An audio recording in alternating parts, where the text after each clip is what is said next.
बड़ी खबर है मध्य प्रदेश के पंचायत चुनाव से जुड़ी, जहां अपना प्रोजेक्ट बता दी मध्य प्रदेश के शिवराज के कैबिनेट के अहम बैठक में अध्यादेश वापस ले के बात कही गई ही और प्रस्ताव पारित कर दिया गया है। अब राज्यपाल के पास यह जाए कि अध्यादेश जो है रद्द हो जी और जे के बाद अब पंचायत चुनाव मध्य प्रदेश के टल गई ही, पूरी तरह से रुक गई ही। विंध्य क्षेत्र के यह पहल बघेली न्यूज चैनल में हम कनिष्ठ तिवारी अपना पंचायत का सभी जन का प्रणाम करी थी और शुरुआत करी थी बेहद बड़ी खबर के, जहां प्रोजेक्ट बताई रही मध्य प्रदेश में पंचायत चुनाव पर रोक लग गई ही। शिवराज कैबिनेट में चुनाव रोके जाए पर सहमति बन गई। कैबिनेट बैठक में पंचायत मंत्री महेश सिंह सिसोदिया के द्वारा पंचायत चुनाव करावे जाए के अध्यादेश वापस लेके प्रस्ताव पेश कर दिया गया है। ए पर कैबिनेट के द्वारा मंजूरी दे दी गई। कैबिनेट के मंजूरी के बाद अब राज्यपाल का भेजे गए अध्यादेश का सरकार वापस ली। अध्यादेश के आधार पर पंचायत चुनाव कराए जा रहे हैं। एक वापस हो जाए के बाद पंचायत चुनाव पर रोक लग गई। प्रदेश के पंचायत मंत्री महेश सिंह सिसोदिया के द्वारा कहा गया कि यह अध्यादेश के आधार पर पंचायत चुनाव हो रहे, वह अध्यादेश का वापस ले पर रोक के हालात बना थे। राज्य सरकार ओबीसी आबादी और वोटर की गिनती कराई रही है। इसके अलावा शिवराज कैबिनेट की बैठक में 100 डायल योजना का मंजूरी दी गई। यह योजना जारी रही। खेलो इंडिया यूथ गेम के आयोजन खातिर 215 करोड़ के बजट का मंजूरी मिल गई और प्रदेश में 65 कन्या छात्रावास खोले गए। गौरतलब है कि 2 दिन पहले प्रदेश के गृह मंत्री नरोत्तम मिश्रा एक संकेत दिन रहे। उनके द्वारा कोरोना के हवाला देत की कहा गया रहा कि लोगन के जिंदगी से बढ़ के कुछ नहीं है। ता सीएम शिवराज सिंह के सामने अपन बात रखी ही, जान है तो जहान है। कोरोना काल में भाई यह चुनाव से काफी नुकसान भा रहा। दहशत और आहत देखत की पंचायत चुनाव टाला जाए चाहिए और या कहो न कहो नरोत्तम मिश्रा के द्वारा जो है जब बयान दिन रहा तब यह कयास लगाए जा रहे हैं कि यह पंचायत चुनाव होने की संभावना बिल्कुल बहुत कम हो गई रही। और जोने के बाद आज यह सबसे बड़ी खबर सामने आई है कि पंचायत चुनाव को लेके आज विशेष कैबिनेट बैठक बैठाई गई रही। जोने में अध्यादेश अब शिवराज सरकार के द्वारा अपने अध्यादेश वापस लीन जा रहा है, जोने के चलते अब पूरी तरह से जानी रही कि पंचायत चुनाव रुक गए हैं।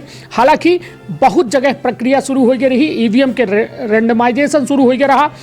यहाँ तक कि जिला प्रशासन या फिर राज्य निर्वाचन आयोग के द्वारा सलगी तैयारी के दावों की जा रहा, किंतु अब वह पूरा दावा जो है यही रुक जाई। काहे कि अब चुनाव पूरी तरह से मध्य प्रदेश में पंचायत चुनाव के रुक जाई।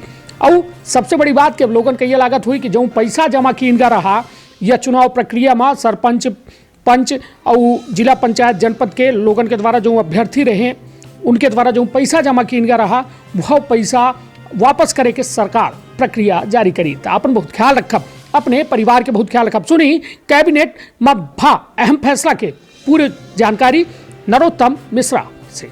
आपन वो अपने परिवार के रखब बहुत ख्याल। धन्यवाद, प्रणाम। किया गया था जैसा माननीय गृह मंत्री जी ने बताया कि सदन में अपरिहार्य कारणों से वो पारित नहीं हो पाया और माननीय सर्वोच्च न्यायालय का भी जो आदेश था उसको सरकार ने मान्य करते हुए इस अध्यादेश को महामहिम राज्यपाल को वापस करने का अनुरोध किया है। अध्यादेश को वापस किए बिना ओबीसी आरक्षण और डिलिमिटेशन नहीं किया जा सकता था और आगे की प्रक्रिया निर्वाचन को सुनिश्चित करनी है।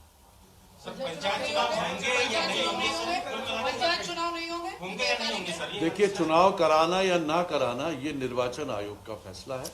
सरकार ने अपनी भूमिका स्पष्ट कर दी है और महामहिम राज्यपाल को अध्यादेश वापस करने का जो अनुरोध हम लोगों ने किया है वो उसी ओर इंगित करता है जो प्रश्न आप पूछ रहे हैं। सर, चुनाव इतने आगे बढ़ चुकी है, 6 तारीख को पहली वोटिंग भी होनी थी, तो बड़ा इतने जो लोग अभी तक प्रचार कर रहे थे, निकल के आए थे, क्या रहेगा? मगर आप ये भी तो सोचिए कि कितना बड़ा वर्ग वंचित हो रहा था, इसके भी विचार।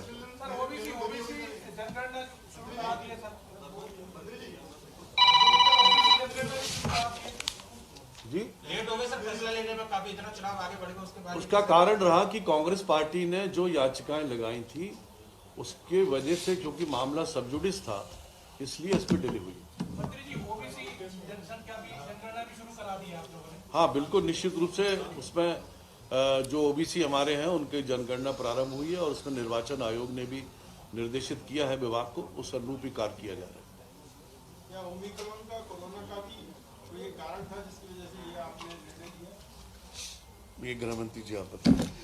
देखिए, कारण अनेक हो सकते हैं पर वर्तमान में एक ही कारण है कि हमने अध्यादेश वापस लिया और इसी अध्यादेश पे चूंकि चुनाव आयोग चुनाव करा रहा था, तो मुझे लगता है कि वर्तमान में अब महामहिम राज्यपाल के दस्तखत हो जाने के बाद चुनाव आयोग के सामने अब कोई विकल्प होगा नहीं।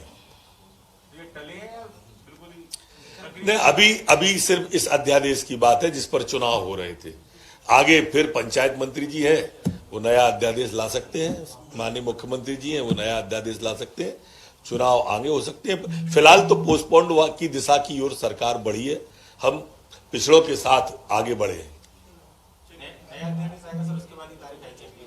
अभी वो कहना ठीक नहीं है, अभी आज इतना ही कहना है। धन्यवाद सबका।